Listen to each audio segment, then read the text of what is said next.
Hörmətli xanım sədr, hörmətli həmkarlar.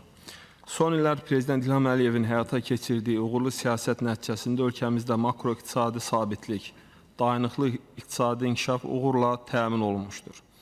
Ölkə əhalisinin rifahının daha da yaxşılaşdırılması, ölkə iqtisadiyyatının dünya iqtisadiyyatında baş verən xoşagəlməz proses və tendensiyalardan sığortalanması üçün mühüm addımlar atılmışdır. Bugün ölkəmizin qarşısında duran ən mühüm vəzifələrdən biri də hərbi potensialla yanaşı iqtisadi imkanların daha da gücləndirilməsi və inkişaf etdirilməsidir. Proseslərin təhlili göstərir ki, bugün dünyamız yeni iqtisadi böhranın astanasındadır.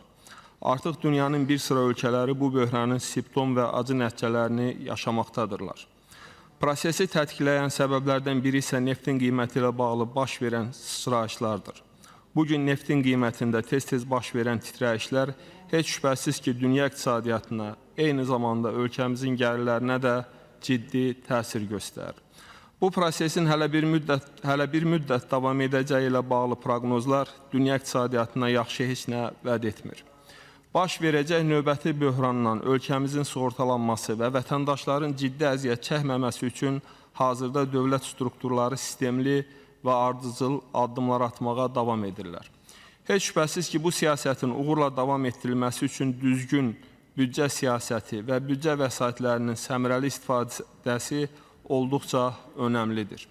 Beləliklə, bugün qarşıda duran ən mühüm vəzifələrdən biri də büdcə vəsaitlərindən düzgün və səmərəli istifadə, büdcədən yayınmaların qarşısının alınmasıdır.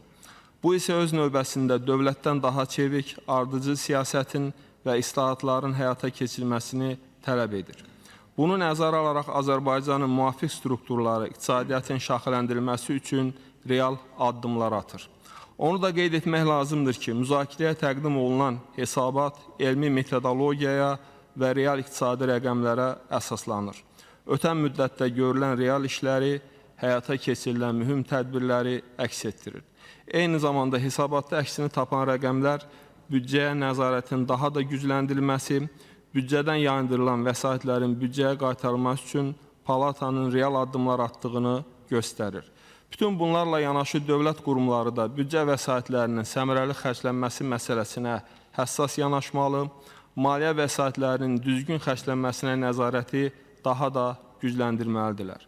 Beləliklə, qeyd olunanları nəzərə alaraq Hesablama Palatasının fəaliyyətini və hesabatı bu baxımdan xüsusi əhəmiyyətə malik sənəd kimi qiymətləndirirəm.